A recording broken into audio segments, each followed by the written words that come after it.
Good morning, everybody. Thanks for coming to the 547th Council meeting of the Canterbury Regional Council. We're still in COVID, as everybody knows, in the middle of a worldwide pandemic. So we are sitting quite a way apart, and if anybody from outside comes in our room, we'll have to wear masks. I'll ask people not to use the chat function, thank you. I've asked that the chat function be turned off during this council meeting. So if you want to ask something, please ask in the one conversation. So we're working very strongly with our annual plan at the moment and progressing through the year. But today's council deals with a number of issues that we deal with on a monthly basis. And to open the meeting, I would like to ask Councillor Craig Pauling to start with a Mihi whakatau, followed by Councillor Elizabeth McKenzie, who will open with a Karakia. Thank you, Craig. Tēnā koe, Jenny, a koutou e rau rangatira mā. Ka hui hui mai nei, tēnei rā, mō tō tātou hui o te kaunihera nei. Hei mahi tonu o tō tātou mahi, hei whakahaumanu, hei whakamanu o tō tātou taiao, o ka Pākihi whakatikatiko o Waitaha a tēnā koutou. Ka huri au taka whakaaro ki ngā tini aitua, ko wehe atu ki te pō, e nā mate moi mai, oki mai. Rātou kia rātou, tātou kia tātou tō ngora, anō reira tēnā koutou, tēnā koutou, tēnā koutou. Tēnā koe Tim, ka hara mai nei I tēnei rā, ko ka hoatu tō kōrero I tō whakaaro I pāna tēnei māhere o te tau o te kaunihera nei, tēnā koe.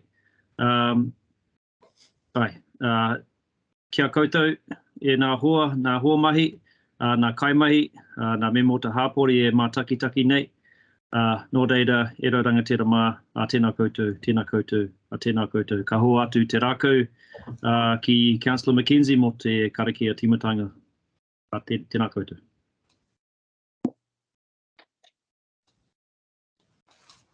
Ko hora te marino te Karakia. Takina te Karakia. Kia hora te marino kia whakapapa pounamu te moana. Hei huarahi mā tātou I te rangi nei. Araha atu, araha mai, tātou ia tātou katoa. So the translation of that approximately is, may peace be widespread, may the sea be like greenstone as a pathway for us all this day, show love and respect for each other. Thank you, Craig, and thank you, Elizabeth. Moving on, we're up to apologies. I understand that Councillor Lam Khan and Councillor Peter Scott will be early departures from the meeting today. That's noted. That's interesting. There's no conflicts of interest that I know about. And we've got no public forums, deputations or petitions, except we have got a public forum because we have inadvertently missed out a member of the public, Mr. Tim Frank, during our annual plan hearing process, so we are very much apologising for that. So welcome to this hearing for you, Tim. You have about 10 minutes to speak. It's a good idea if you don't speak for the full 10 minutes, but that's up to you. We can ask you some questions then, but after 9 minutes, we'll ring a little bell so you know you've got only a minute to go. So if you'd like to put your camera on and then speak to us, that'd be great. Over to you, Tim. So You're not able to see some of us, or you might only see me, but anyway, over you go. Off you go. So now you see me, yes. Okay, as just explained, I was expecting to speak during the normal submissions, and then somehow I realized that they actually had been held, and somehow I hadn't been heard. So here I am. Your staff gave me the opportunity to speak now, so that's great. On the submissions, I noticed that there were quite a few there that were in favour of options 1 or 2, so I just want to give a certain balance. First, that's in regard to funding the public transport. So that's what I'm mainly speaking about. So just to make it clear, I would favour least option 2, which is the one fare for the whole area. because that's not compatible with, I think, a truly regional national transport network. Because if you've got it all across the region and the nation, you have to charge something, especially if you then take into account rural users or people that go more regionally. So it's probably wouldn't make sense to have $2 from Rolleston to Christchurch, but then from Rolleston to Ashburton, where do you stand there? So it has to be a graduated fare system. It's also, according to research, it's quite obvious that option 2, the short trips, would subsidize longer trips, and a system like that has been described as sexist because and against families, because those families, whether it's a woman or a father, they normally take have lots of shorter trips close by, while it's the big, the commuters that would be subsidized that have longer trips. So I think that would not be a good option. Now going to option 1, which is that there would be more a trial of having free fares for certain sectors of society. As I said, certainly many sectors, many people are paying too much at the moment. But when I worked in Switzerland in transport, there was more and more concern coming up that even public transport has its effects and has to be, it has to cost something. And I think at the moment we're not at a stage in New Zealand where where public transport has adverse effects. So you could argue that having it free is good, but once you give people that, it's very difficult to take an entitlement away. So I'm a bit hesitant about that. Of course, as we know, once you give free public transport, it often transfers from active mode, so it might not be the best idea as well. I've also been in the US for a little bit, and unfortunately over there, transit is seen as just reserved for the poor. I hope in New Zealand, if we went along that road, it wouldn't be like that, and people would still take it even if they had to pay, and even if they wouldn't see it as being beneath their station. But there's a danger in that.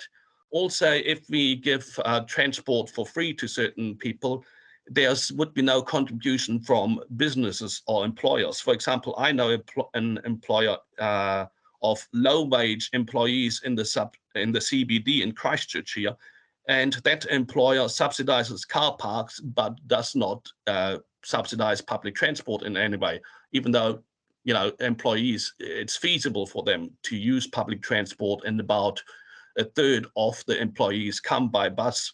So really we have to change something. The private sector has to contribute as well, and I think if you give people free, then you socialize the costs in a sense. Also, just I would suggest that in this case, we might want to wait for what the government says. And you've probably also heard in the news recently that they've had problems in Tauranga with free transport for youth. As I say in my submission, for some reason, families are not seen as deserving of discounted travel. But if you actually want to take people out of cars, that's what you target, group travel or family travel. So because it's often cheaper to go by car when you have, I don't know, 5 people than taking the bus. But now, so these are my thoughts. I would prefer option 3 with lower fares or a mix of option 3 and 1, so that, for example, younger people might have free fares if that is seen as feasible. But I would prefer to have group travel or something like that. Of course, the most important thing is not necessarily fares, which are too high, but have a better and improved public transport system.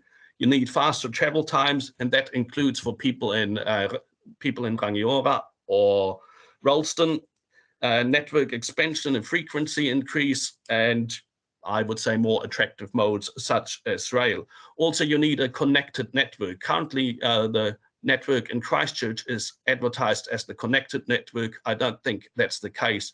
For example, when you want to transfer from one bus to another, you never know whether you're going to get the bus. And I've stood half an hour with my children on a bus stop along a busy road, and it's not pleasant at all because the bus just was a bit early that I wanted to catch. So those sorts of things have to be sorted out, and I would be very, well, that's my opinion.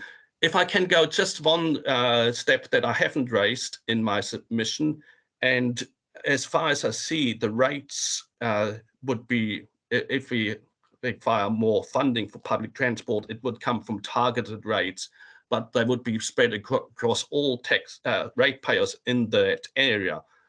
Now, I want to see an investigation about targeting ratepayers that contribute to car-centric development. For example, here in Papanui, we've had the development of Northlink, which is a very car-centric development. In Timaru, they're developing the old showgrounds, again, with a very car-centric development. So if there were rates of maybe $500 a car park or something a year, that would actually affect those people promoting those car-centric development and take away the incentive from that type of development. So I would want to the council to investigate those rates, not just rating all people equally, but rating those developments that are car-centric and that contribute to, well, encouraging a car-centric society and to contributing to climate change. So I think that's it. Oh, thank you very much, Tim. Has any councillor got a question that they would like to ask? Councillor Elizabeth McKenzie and followed by Councillor Vicky Southworth. Yeah. Hi, Tim. Hello. I've just got a question about, in your written submission, you mentioned the importance of travel between towns and cities. Yes. To reach rural communities and recreation opportunities. How do you think that would be best funded? Do you think like a combination of something like a general rate and I mean, could you use, I guess car park levies probably wouldn't be able to be used there, but for that kind of regional transport, how would you envisage us funding that perhaps? Well, I would hope that both central and government and regional government would contribute to that. And I would also hope that to a certain extent, you know, fare box recovery would be relatively significant for that. Not initially, of course, but over time. Right. Thank you. And part of that would probably be also, there would have to be a national pool of, you know, where money goes to. That there's no question about that, because you can't do that in a piecemeal fashion. Right, thank you. Councillor Vicky Southworth, you're next. Thank you for your submission and bringing your experience to our table to think about what you put in front of us. And lots of the things you picked up are things that I've sort of wrestled with as well, with, you know, with thinking about this stuff. One of the points you make about the zoning and paying proportionally to your distance is something I did ponder on. And my feeling was that actually it takes a lot longer to travel those longer distances, and particularly in comparison with the car. So the attractiveness of the bus becomes less and less, and the amount of personal time you put in to making that journey becomes greater and greater. And so my thinking, I could then justify subsidising more those longer journeys. But I wonder, what do you think about that? Is that because you have a different view on that? I wonder what you think. Thank you. No, I think that's absolutely right. Nowadays, if you go out to Ralston, it takes you a long time. So maybe short term there would be a justification, but of course long term the best way would be that there is a difference in fares, and it would be quicker to get in from Ralston to Christchurch. So that's really the best way, in my opinion. Yeah, it's an iterative process, isn't it? But thank you. Lots of things to think about. Thank you very much. Okay. All right, just one further quick question from Councillor Phil Clearwater. Thank you for your submission, Frank. I just want to ask you about your comments in your written submission in relation to the Super Gold card. It looks like you're suggesting it be restricted to certain zones. Just wondered if you might comment on that a little further, please. Well, yes, I mean, that's just my theoretical thinking. But as you know, I've actually worked on the Super Gold card in government, but most of the expenses are for the Waiheke Island service and things like the Rapid trains. So currently it is, I mean, it's used for personal travel by older people, and that's important. But I would think rather than using them to go to recreation, even though I think it's important, they could pay for that as well. For example, if we had a regional service and people wanted to go from Christchurch to, let's say, Timuka, then it would not be feasible to necessarily, I think, to let those on Super Gold card go free. But I still see the point of them being able to travel around locally at those times for free. So that's what I think. That once we have, true regional transport, I think that might have to be restricted. But that's just my opinion. Thanks, Tim. Yes, well, thank you very much, Tim, for coming in and giving us your opinion. That's what this whole process is about. And once again, apologies for not fitting you in on the day. But today you got a nice, fresh group of people at a council meeting. So I think it's just as good. And we haven't signed it off yet. So I thank you very much. And we've all heard what you've said. And we'll take it into consideration as we do with all submissions. So thank you very much. Have a good day. Okay, bye for now. Bye. We're going to do a resolution now that the council, he's probably gone. Doing a resolution that the council receives the public forum from Tim Frank regarding your submission on the draft annual plan, and that you'll get a correspondence back from that. So I'll move that from the chair. I'm asking for someone to second it. Seconded by Councillor Phil Clearwater. All those in favour, please say aye. That's carried. Thank you very much. Right. So what is the time? We're not doing CN now, are we? Are there any notices of motion? There's no notices of motion. The minutes. Turning to page 8 of the agenda. Has anybody got any issues they want to raise about the minutes? All right, so who would like to move those minutes for adoption? Councillor Grant Edge, seconded by Councillor John Sunkel. Would you like to second it? Thank you. All those in favour, please say aye. That's carried. Thank you very much, everybody. Now we're going to the page 22 of your agenda. Something's happening to my page numbers. Anyway, we'll get there. Is the Chief Executive's report. Handing over to you, Stephanie, if you'd like to do that. Thank you, through you, Chair. Kia ora tātou, councillors. There's one item that's in my Chief Executive's report, and that relates to the Puhara Kekenui catchment. I do note a spelling error that is on the page, so we will amend that in future. It is related to the Styx River Trust. You'll recall that Ms. Baker and Ms. Spencer came and spoke about the trust, and that also they have been doing some good work, which we have been engaged with for many years.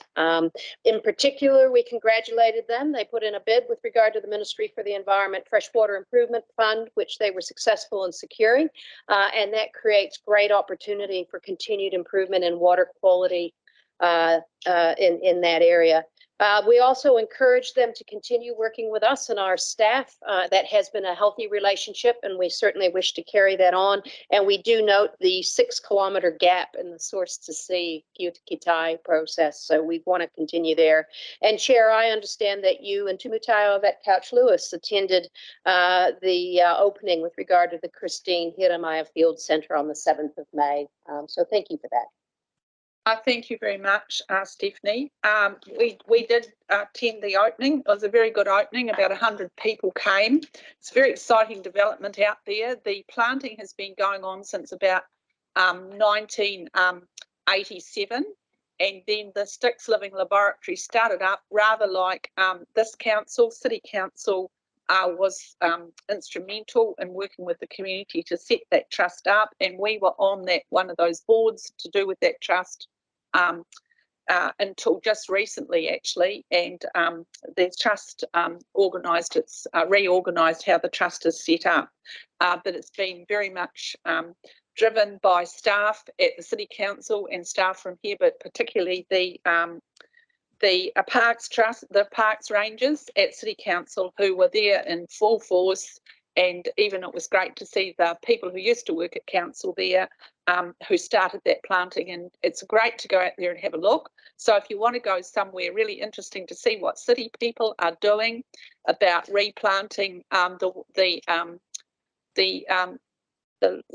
beside all our rivers, the Styx is a great example. You can go to the cottage that City Council has out there on Lower Styx Road. You can walk down the back and you'll see plantings that were done 30 years ago when all of this started. We started thinking about regenerating our rivers. Unfortunately, there's a lot of willows and rubbish in the rivers that still have to be got rid of, and certainly that 6-kilometre gap is only just starting out now because it's been a source to sea vision right from the start. So it's pretty fantastic work, and I was a referee, the main referee for them for the grant they got for the next 4 years, and it's a very substantial grant. So it's a really successful project, and it's quite a big catchment regeneration project. So it's really good to go and have a look at it. So that's fantastic, and Yvette was there with me, and it was just good to see everybody there. It's got full community support. Right, we're on to we're on to item 8.2 now. Oh, we better do the resolution to accept the report. So who would like to move the resolution that's on page 22? Tane, who'd like to move that one? We note the outcome of the public forum and that we're sending this report. So who'd like to second it? Seconded, Councillor Megan Hands. All those in favour, please say aye. That's carried. Thanks very much, everybody. Page 24, 8.2. Previous committee activities and minutes. Is anybody speaking to this or anything? Do you want to say what this is about, Catherine? You're welcome to if you'd like to.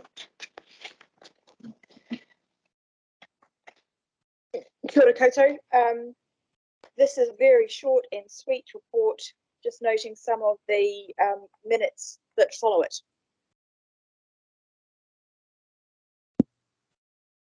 Got any questions about what's on that report? Councillor Scott. You'll move it. Who'll second it? Councillor John Sunkel. Moved by Peter Scott. Seconded by Councillor John Sunkel. All those in favour, please say aye. That's carried. Thank you very much. We're moving on now to the Greater Christchurch Partnership. It's on page 25 or 26 of the agenda. Jesse's online. Do you want to say something about it, Jesse? Thank you, Madam Chair. Yeah, I'm happy to introduce the paper. So through you, Madam Chair, the minutes in the council meeting agenda are in relation to the Greater Christchurch Partnership meeting held on the 8th of April. At that meeting, the main focus of the discussion was on the Greater Christchurch Transport Plan and Investment Program scope. The Transport Plan and Investment Program aims to provide a single plan for transport in Greater Christchurch with an accompanying investment program for partnership with central government. It will give effect to the central government's direction through the government policy statement on land transport, and the emissions reduction plan, and will aim to set out the key transport policies and investments to achieve the strategic outcomes set out in the Greater Christchurch Spatial Plan, which is currently being developed. The team working on this is led by Environment Canterbury's Strategy and Planning Manager for Public Transport, Sonia Pollard, and we'll work on this in 2 stages. Stage 1 is to be completed roughly by September this year. And this is about bringing together all of the existing plans and investment programs into one document. And stage 2 will be looking further at what transport interventions are required to give effect to the spatial plan. And this work as work starts to land on the spatial plan and mass rapid transit business case discussions later this year and early next year. Stage 2 starts to take a bit of a longer term focus, particularly on investment and to inform the future LTPs, regional land transport plans, national land transport plans, and the National Land Transport Fund. We've got a small working group on this from across the partner councils, and are engaging with Mana Whenua as to how they wish to be involved in this work. This is a significant amount of work for us to undertake between now and the timeframe indicated by September, and things are adjusting as we go along as direction is becoming clearer from central government as well. For instance, the National Emissions Reduction Plan, which was released on Monday. So Sonia and I'll endeavour to brief council in more detail on this in the coming weeks. Just in addition to this, I'd also like to quickly acknowledge that the inaugural Whakawhanake Kāinga Committee meeting, which is the Urban Growth Partnership for Greater Christchurch, was held last Friday, 13th of May. And the Whakawhanake Kāinga Committee is an extension of the Greater Christchurch Partnership to include ministers of the Crown, namely Ministers Mahuta and Woods, and Minister Woods. Dr. Tamare Tau opened the meeting, which was followed by the signing of the Memorandum of Agreement between the Crown and the Greater Christchurch Partnership. Following that, an election process was held to elect an independent chair for the committee, and the current Greater Christchurch Partnership independent chair, Jim Palmer, was elected as the inaugural Whakawhanake Kāinga Committee independent chair. The committee was then provided a report outlining the focus for the year ahead for the committee, which included discussion on the purpose and priorities and opportunities and challenges for Greater Christchurch, the spatial plan and the mass rapid transit business case, and subsequent discussions and questions followed. The meeting then closed and members had a photo opportunity on the steps of Environment Canterbury's office. And I just want to note that this is a significant milestone for the partnership and for the Crown to work together for the future for Greater Christchurch and the Canterbury region. So happy to take any questions through you, Madam Chair. Oh, yes, thank you for that excellent report. It'll be good to have you and Sonia both working on that. So just like to invite Councillor Phil Clearwater and Councillor Grant Edge. Would you like to say something? Madam Chair, thank you, Jessie, for a really good summary of what has been happening with the partnership, and especially with the new Whakawhanake Kāinga Committee. The only other thing I would emphasise, and I think you alluded to this, is that the focus now is on having a one plan approach. So for the transport investment plan and the spatial plan. So that was also a key recommendation that stood out for me. The only other comment I would make in relation to the new committee is that Sir John Hanson is likely to be stepping aside because the District Health Board will no longer be an entity and won't be part of the partnership any longer at this stage anyway. Thank you, Phil. Grant, would you like to say something? Yes, thanks, Jessie. That was a really good summary.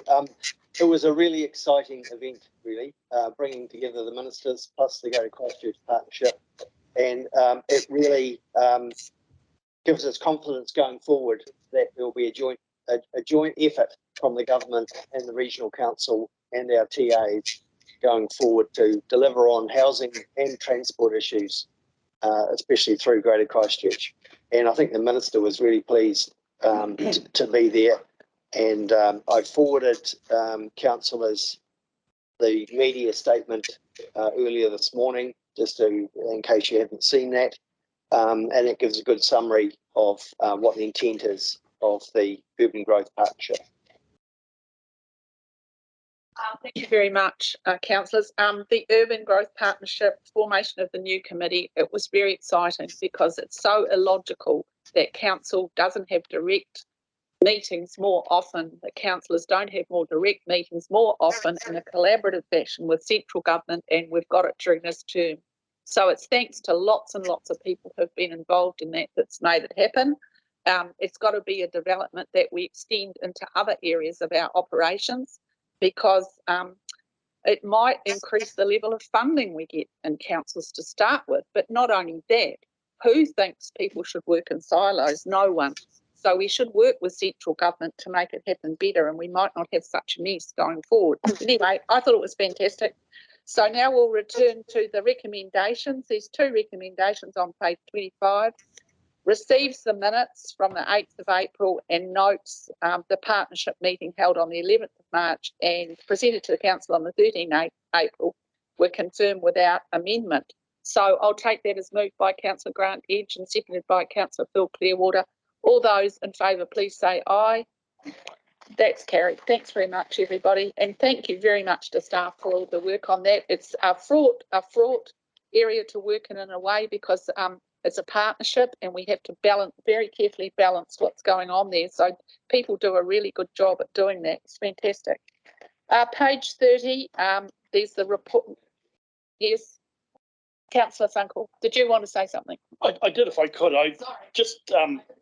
That's fine. I just want to note the efforts over not this triennium, but the previous triennium, and the challenges that we faced in bringing this together, and I guess the frustrations. And so I note the work of Peter Skelton and others in bringing it together, holding it together when the whole thing could have flown apart. So from where we were 4 or 5 years ago to where we are today, it's been a significant change, and I think we're all the better for it, but it has taken a lot of work over a number of years to get there. So I just recognise the work of Peter Skelton and others in holding it and bringing it together in the past.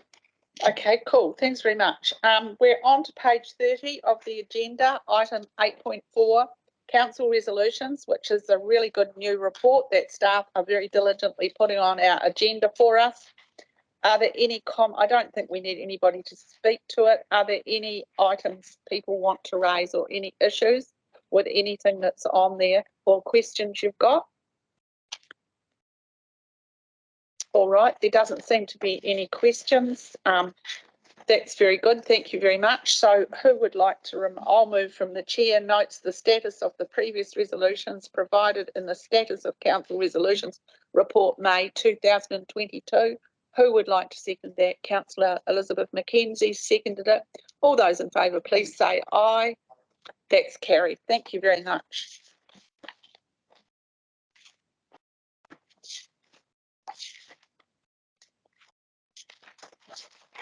Okay, we're moving on to item 8.5, which is on page 46 of the agenda. That's the climate emergency update. And I'd like to invite our Director of Science, Tim Davies, to come to the table and give us a talk about it. That'd be great. Thanks, Tim.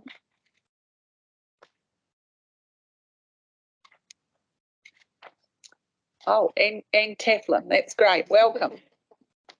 Oh, you're talking about it's time Canterbury, so that's good. Over to both of you. Tēnā koutou katoa.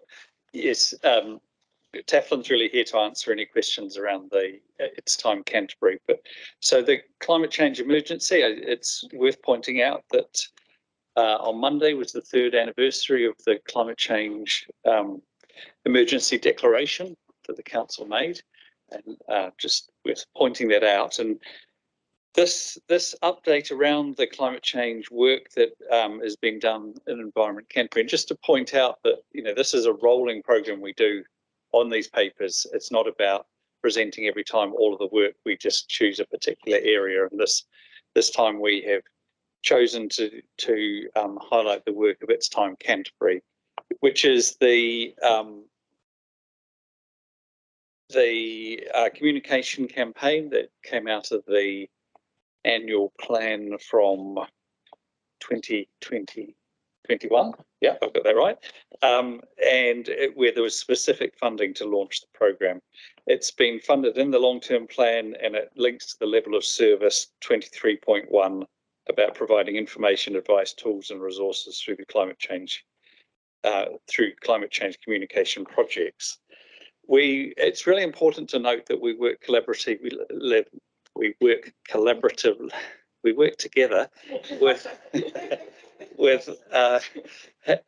territorial authorities on this project to maintain an integrated region-wide climate change communication campaign. So it's not just an Environment Canterbury product, it is working with the territorial authorities.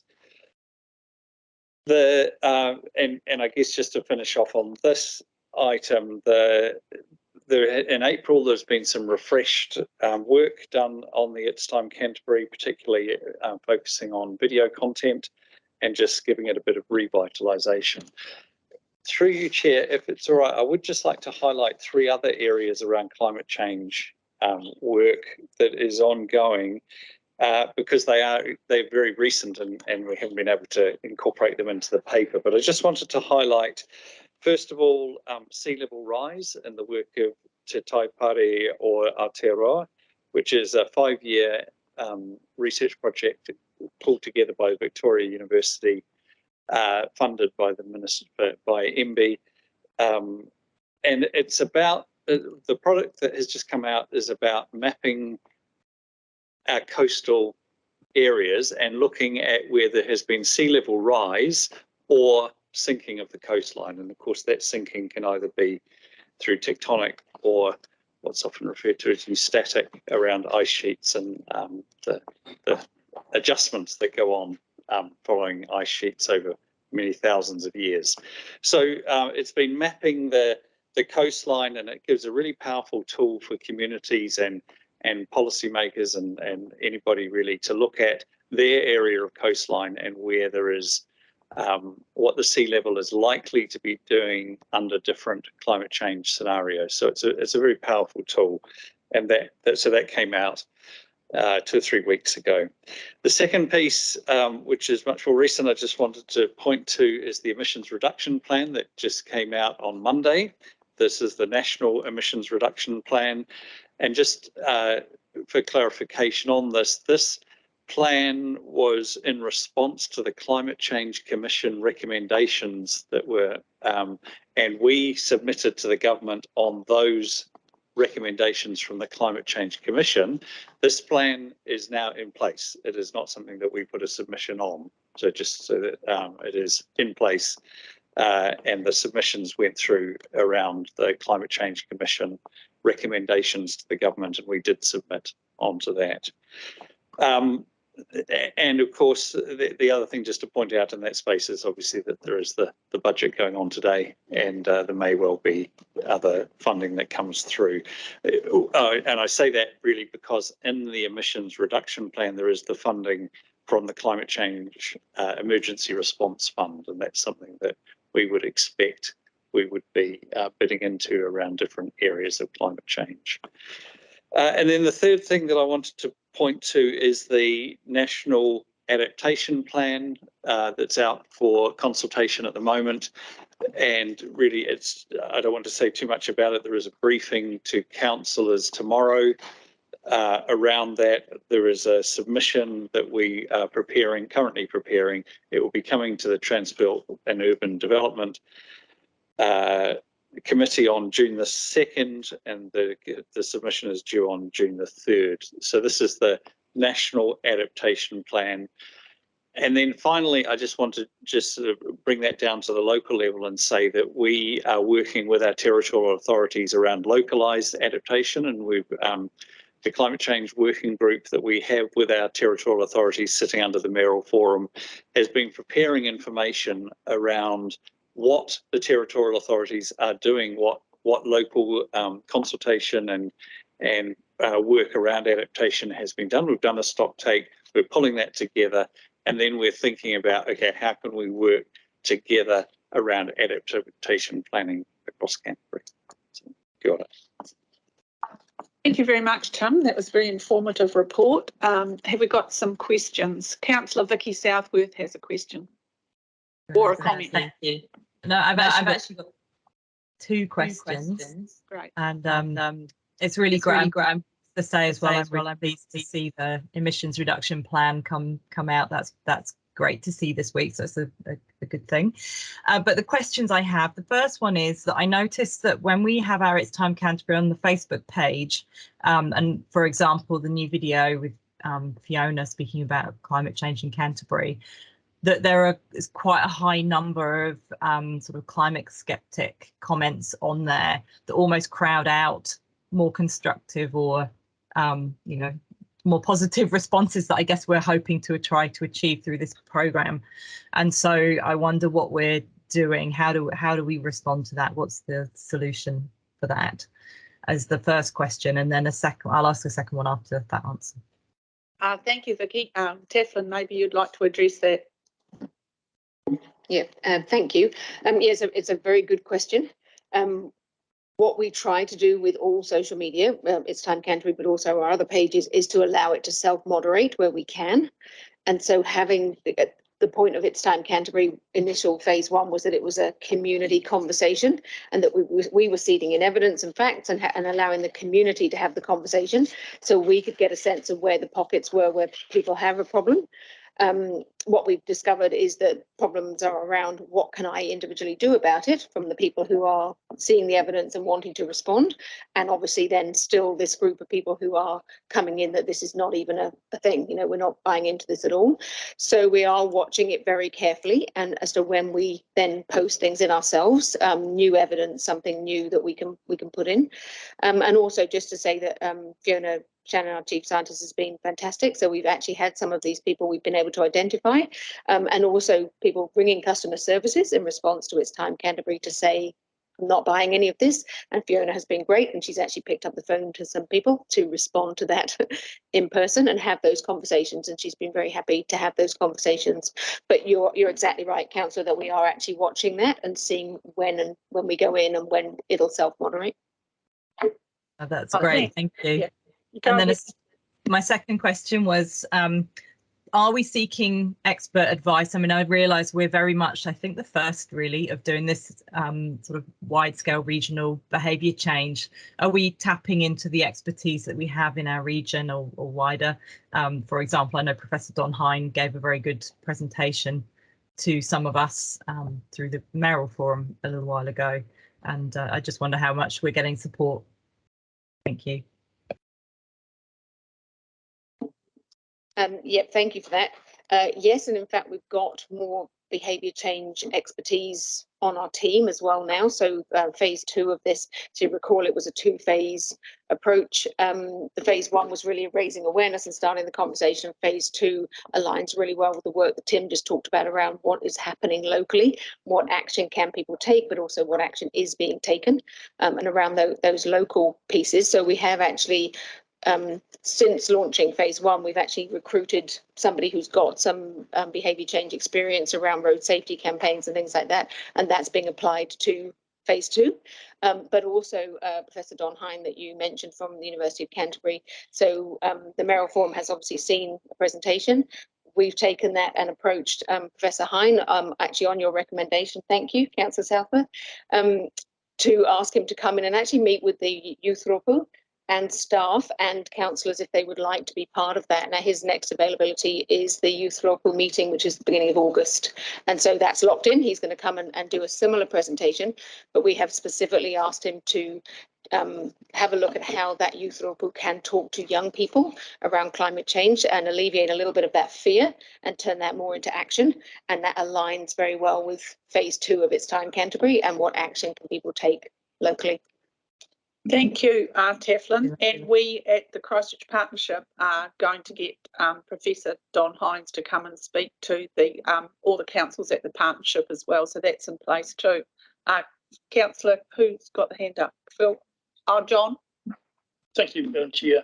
A question to you, Tim. The adaptation work that we are doing in conjunction with the Mayoral Forum, is there a connection into civil defence, or is the science connected into there along the way so that we've got that circular space? Through you, Chair.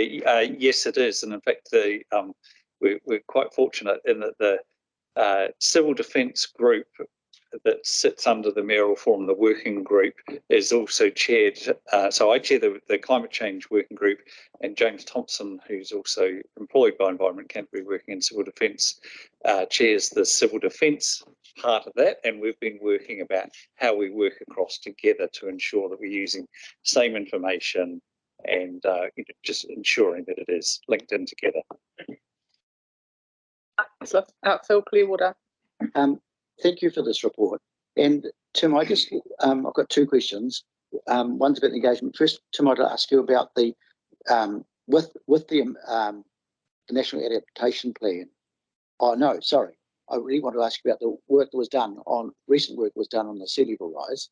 So does that? I'm just wondering, in terms of the earlier work which was done around Canterbury's coast on sea level rise, did that more recent work change the basis of some of the original research which was done a few years ago at all, or is it consistent with it, do you think?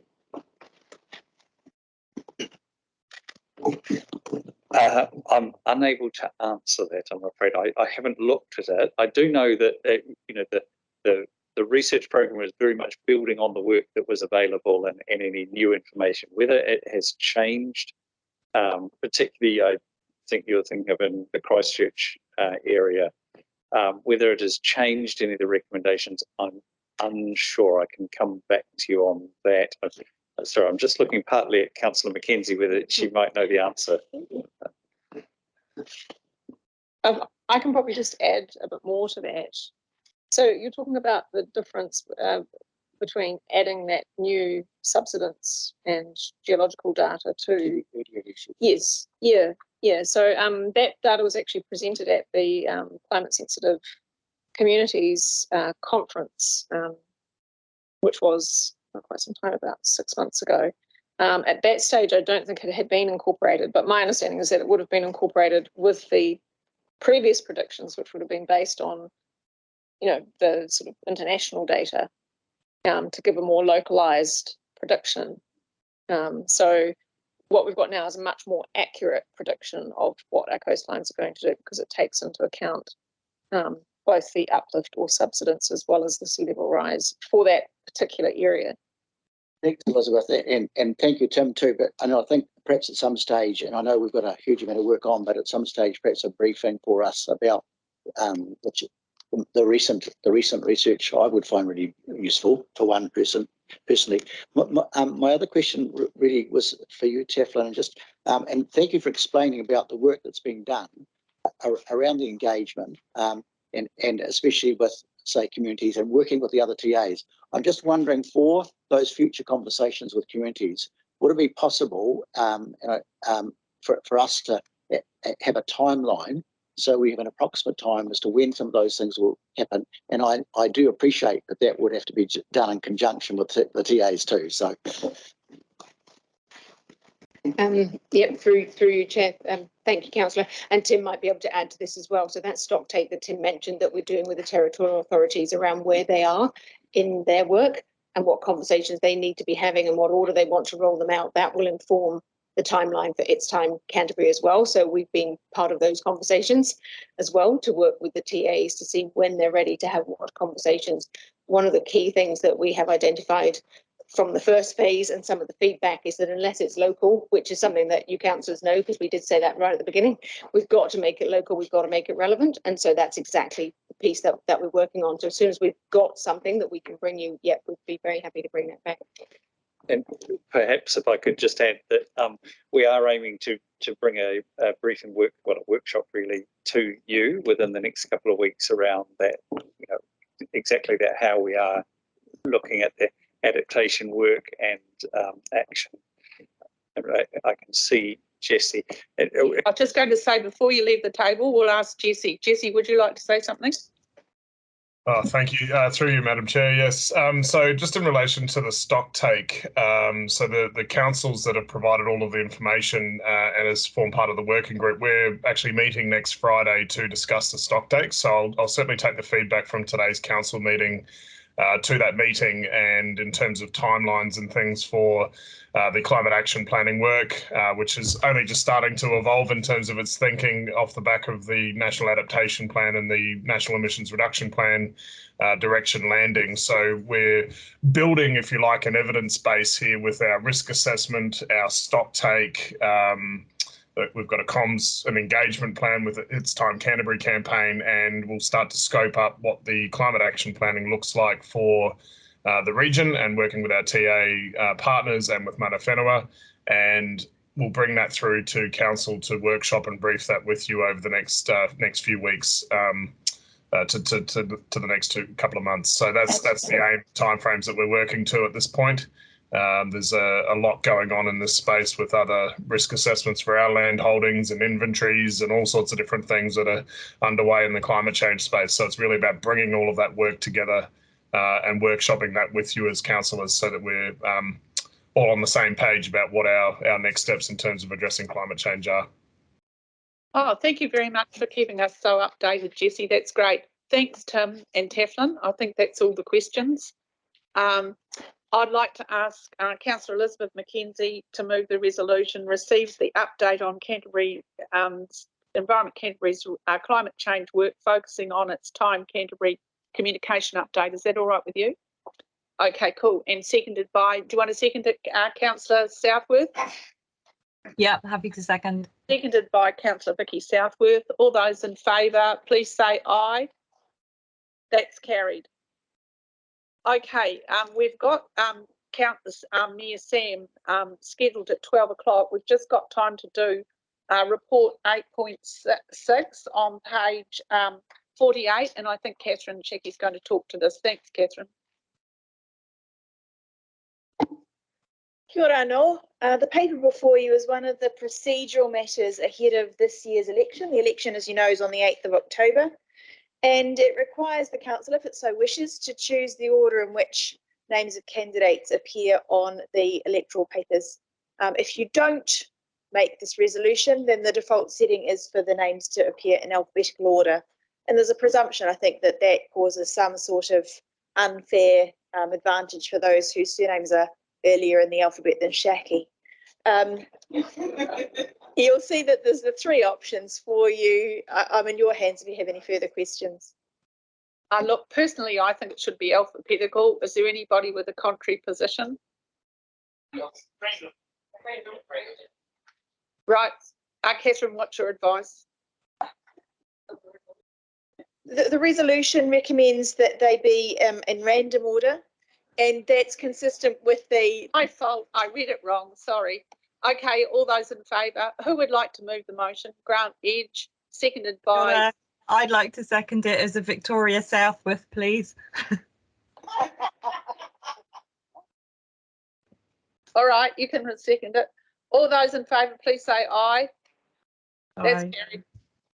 All right, I just completely read that wrong, so thank you very much, Catherine. I had read it right before, and Catherine had consulted me about it and everything, but it's just too much going on. Right, we've got another 5 minutes. This is good. We'll do this one, 8.7 on page 50.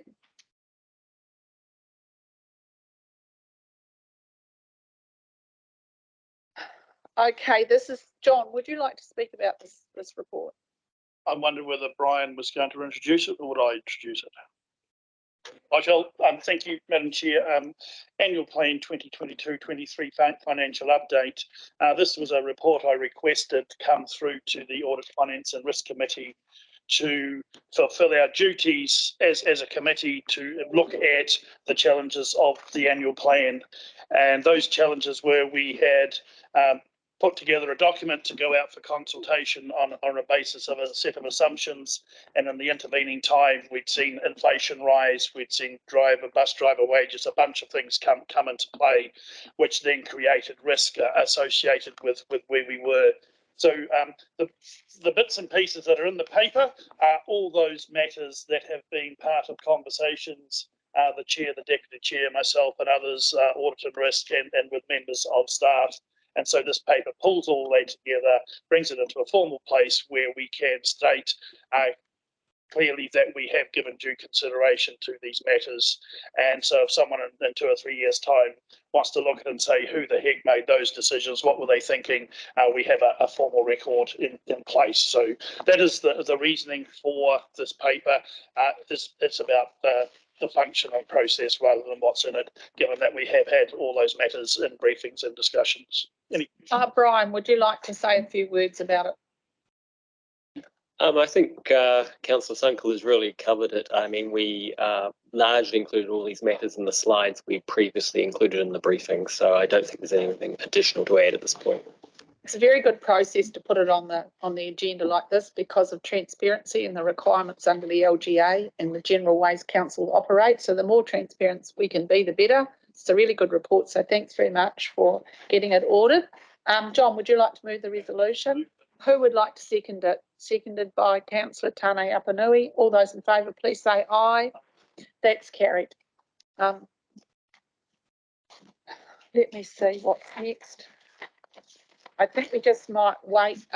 Here's Sam now. Welcome, Sam. Come on in. Come to the table and have a seat. We're all got to put our masks on now. You're in here. Look, I think we'll leave ours on. Yeah.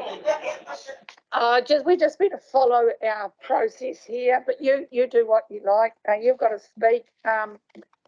We're really sorry we missed you out, and we've now got you on our extraordinary and urgent business, which is over to you to present your report, and we've all got it in front of us. So thanks for coming in, especially to do it.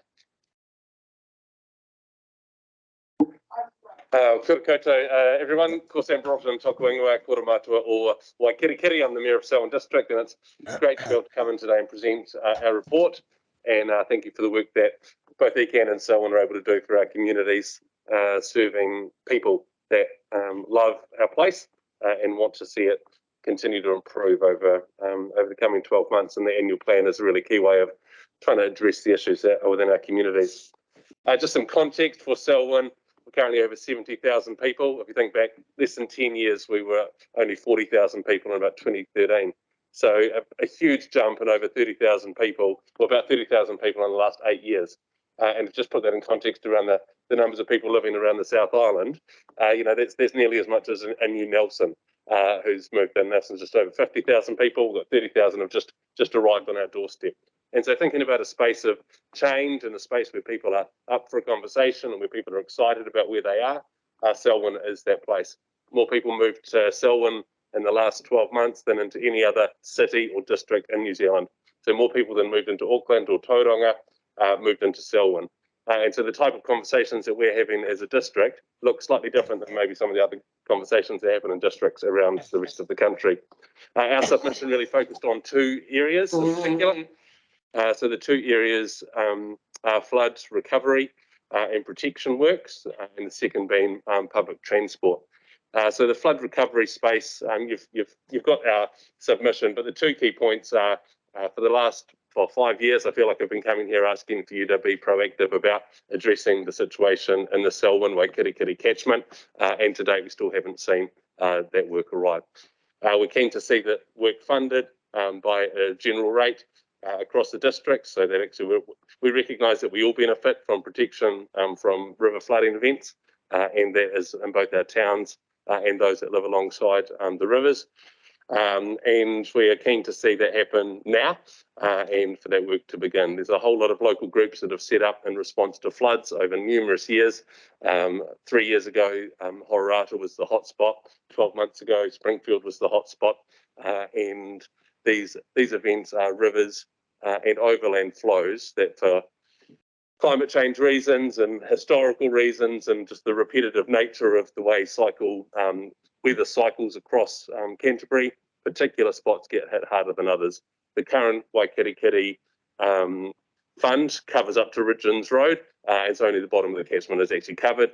We need something that covers the Hororata, the Selwyn itself above Ridgeons Road, the Wainiwa and the Hawkins catchment. We're talking about all of Selwyn, and we're suggesting We haven't been specific in here, but a $20 rate for every property in Selwyn is going to generate about $500,000, which is going to enable us to do a whole lot of work and get on with particularly the maintenance of weeds, willows, and the forming of, there's been not a lot done to actually form the riverbeds themselves with the floods causing huge holes and getting around other infrastructure. So really keen to see that work done and for you to implement that now and for us to then be able to get on with the work that's desperately needed in our community.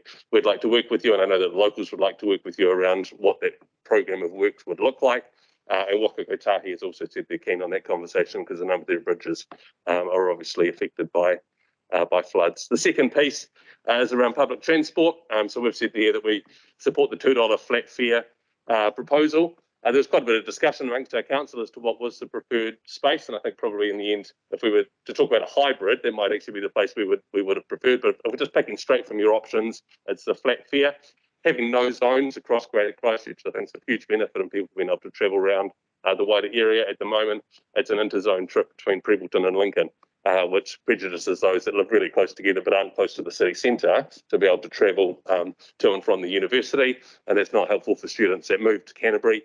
Often at the moment they're living in Riccarton and needing to catch buses is actually a real pain, and it's really expensive to be able to move across zones. So removal of the zones, the flat fare is the $2 here, but obviously if you want to target stuff below that, we'd support that too. Lowering the fares, I think, is a really important way to transition to a lower carbon economy, get people out of single-use vehicles, move into public transport. The second piece is with that, and I talked about the number of people that have moved to Selwyn.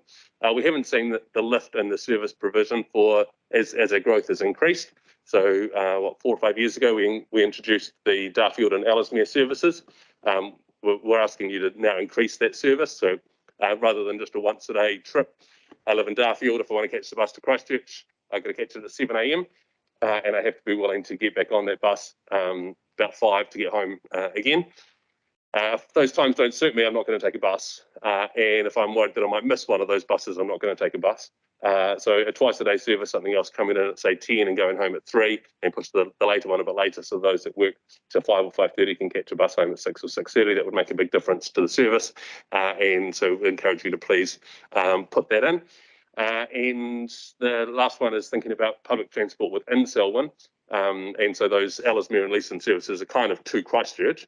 Around Selwyn, we just don't have the public transport that we need. We're requesting a My Way type trial, or we're willing to listen to and work with your experts around what's actually going to work, but it seems to us that the My Way trial could be something that could be suitable for Rolleston and for transport around Rolleston, which is a number of kilometres wide, and at the moment the options are car, bike or walk, and actually most people are still choosing to use their car, and can provide public transport vehicles in that space would be helpful.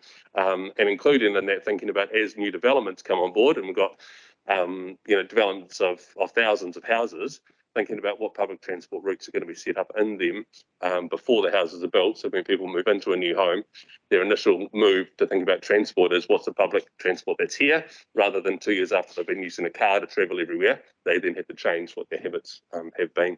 So those are the main things that we want to talk with you about today. There's a couple of key points that were made around climate change, which we obviously want to continue to support work across Canterbury to engage with that. So yeah, I'm happy to answer any questions that you have, and I just want to thank Ian and John for their support coming from our region as well. So I've been part of where they're elected from. So John, thank you for that. And Ian's not here today, but Ian, thanks online. Cheers for the.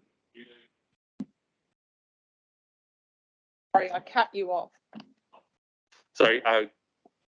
Megan lives in Selwyn, and Craig does a great job with the runanga, connecting us and sits on a number of our water spaces too. So our partnership with Mana Whenua is hugely important to us. A really strong relationship with Taumutu and a growing relationship with Ngāi Huriri. And I'll just finish by saying we're just starting a one water strategy for Selwyn, looking at all water right across Selwyn. We're doing that in conjunction with Taumutu and Ngāi Huriri, taking a te mana o te wai approach. And recognising that if water's in a wastewater treatment plant or in a braided river or in someone's drinking cup, it's actually all water that's within our district, and we need to understand where that sits, regardless of who's going to be involved in running Three Waters we want to have a Selwyn plan for our community to understand what's important to us going forward. So that's just a key piece of work that's underway, and we'll know that that'll be linking in ECan as that work progresses. So thank you, Jenny. Excellent submission, Sam. Thank you very much. So the first person wanting to ask a question is Councillor Ian McKenzie. Over to you, Ian. Thanks, Jenny. Thank you, Sam. And as the chairman, am I getting bad feedback? Is that Just make sure everybody's got their mic off. So I think we've all got them off now, Ian. See how you go. Yeah, no, that sounds better. Sorry about that. Look, Sam, if I can just acknowledge your comments about the flood management, and acknowledge the inadequacies of the current river management for flooding process, sort of historical from the old days of the catchment boards, that it's piecemeal and has been ineffective, especially in the Selwyn district. I also note your comments that you support what we've done on the Ashburton River, and we'd like to think that is perhaps a model we'll use in the Selwyn going forward. Our excuses, we formed the catchment committee to address some of these issues, and about 2 minutes later, before we'd even had our first meeting, of course, we had the floods last May, and that has put our river engineering team and our processes under a huge amount of strain. But LTP has been working through a list of catchments that needed reviewing, and I'm pleased to say the Selwyn is at the top of the list now and is our highest priority. And in the meantime, we have been able to free up the consenting issues that were holding up work being allowed to be done up by Hororata. So a little bit of work has been allowed to be done, but it's not adequate. So we acknowledge that. As I understand the process we've got to go through is that we review the scope and the support of the community for the review of what we're proposing and what you're proposing, which are aligned. And I note that John and I have been to several classified as informal meetings with people with an interest in the Selwyn community with the river, and the feedback has all been for what you're advocating for. So we're hoping that will, we haven't been sitting on our hands. We're hoping that some of that work will work in our favour in expediting the review. I also want to acknowledge that what you're proposing in the review fits with the model, fits with our request for government for co-funding for flood management. And I guess my so my real question really for you, Sam, is, which people might have wondered whether there was ever going to be a question, is what level of discussion have you had with your Selwyn community as a Selwyn District Council in terms of support for this concept of raising a rate across the whole of the Selwyn district to fund river management, flood control? Have you had any consultation processes specifically around that topic, or is this something that we will have to further work on? We haven't done any specific consultation together, but everybody that I have talked to is supportive of this, and I've talked to a very wide range of our community, particularly on the last, when an event happens, the whole community gets super excited about wanting to do something about it, and we're already 12 months on from last year's Springfield flood. We still have families out of their home from that event, and there's a huge sense of frustration in the community that nothing has been done in the 12 months between then and now. So I think there's huge support in our community for that $20 rate, get some funding. We want to see work on the ground, and it's not just in the riverbeds, it's in the tributaries, it's in everything that actually, it's from the hill right down to the lake. Yeah, and look, that's the same feedback as we've been getting. And so although it appears that not much has been done, there is quite a lot of work has been done in the background, and I'd like to think that the next 12 months we'll see some concrete developments. Thank you, Sam. Thank you. Thank you, Ian, and thank you, Sam. Councillor John Sunkel. Oh, sorry, I chopped you off. Thank you, Sam. And I did have a conversation with a constituent last night on matters of water and flooding, which I won't go there. To the transport, so at the moment we have the 3-month half-fare trial, which sits roughly within the $2 flat fare kind of deal that we're talking about as one of the options, and we're waiting with bated breath for later in the day to see whether the government will continue through. Have you, and I guess from that we'll make some decisions around hybrids or whatever or wherever we go. Have you seen or heard any, I guess, conversation about uplift or use of the half price fares that are going into Rolleston at the moment? Given it's only been a month or so, but have you had any feedback on that? Given that's kind of where we might go if we were going to a $2 flat fare or some form of hybrid.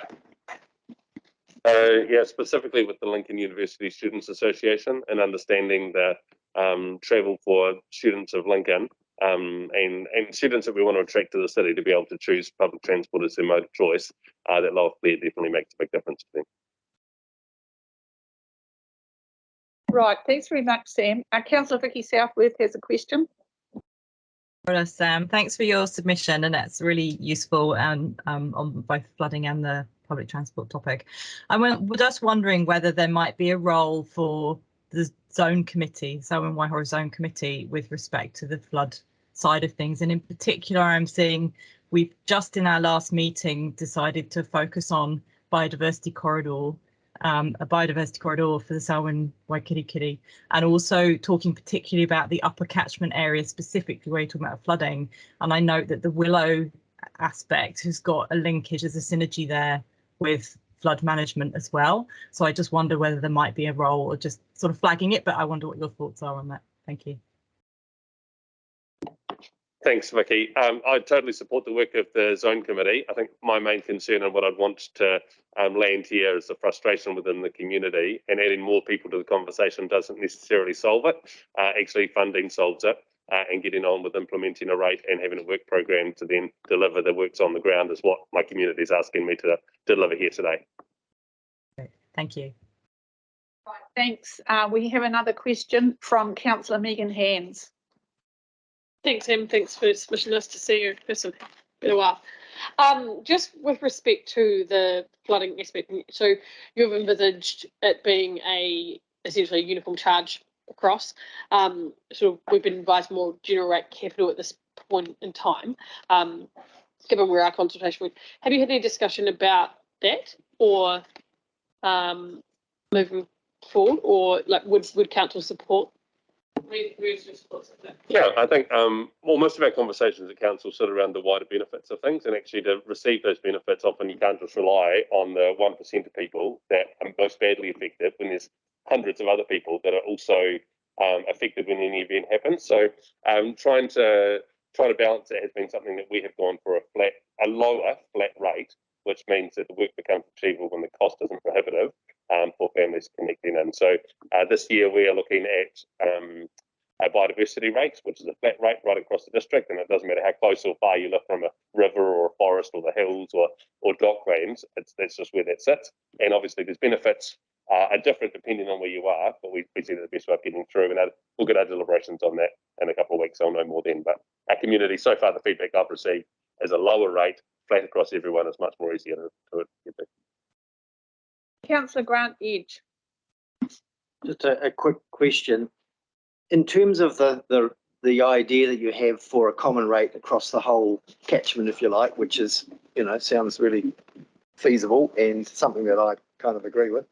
Do you envisage that you won't only be concentrating on the flooding issues, but more about including issues related to avoiding inappropriate land uses that are kind of occupying overland flow paths, those sorts of things? Is that something that you envisage would be part of this bigger picture, perhaps?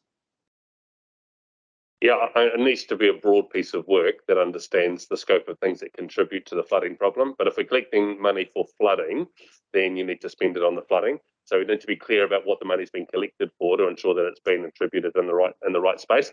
But yeah, it's not just about stop banks. This conversation has to go far broader than that. And I mean, Megan travels over it every day. The Hawkins River on State Highway 77 has got broom and grasses, and there's some big issues. It's not just about willows too, so we just need to consider the breadth of that. Yeah. Okay, sorry. It's not that I'm not listening to you. A fantastic submission. Is there anybody else wanting to speak? No, we're giving you more time because we're so sorry. The other thing is, I am very sorry that another council would have to come here and say to us that they feel frustrated because of 5 times you've been and we haven't done, or you haven't got evidence that we've considered or actively done what residents in that area think would be best, and particularly coming from the mayor. And I happen to know a lot about this because every time you see me, you mention it. So I would like to, we're going to move the resolution, and unfortunately this is in the annual plan process. Otherwise I'd refer it to the subcommittee as well. So I'm going to ask the, we're going to move to consider this in the, as a submission in the draft annual plan process, but I'm also going to ask the CE to specifically consider further collaboration with you around these matters, and I think she's going to do that. And with, as the chair of the subcommittee has said, he's heard the submission now and they've got it on their agenda.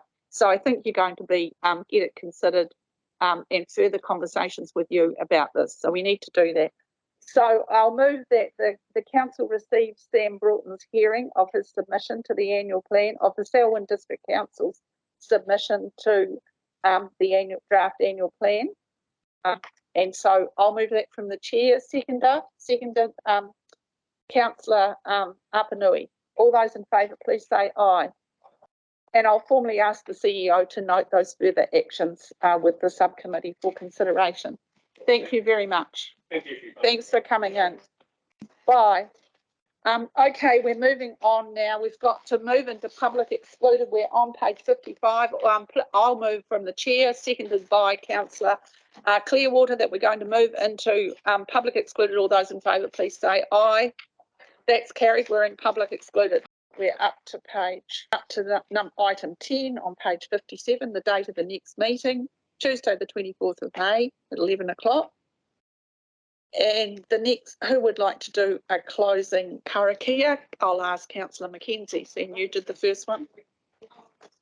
Oh, Claire. We leave that open for the next meeting and we'll close at the end of the day, if that's all right. Thank you. We're going to carry the closing Karakia, the Karakia that started the meeting, over into the Natural Environment Committee meeting. So I'm just saying thank you very much to everybody for participating in the meeting, for people who came online, for the community that attended, and all the staff for all the work they've done in getting us to this point. So thank you very much. That is the end of the meeting.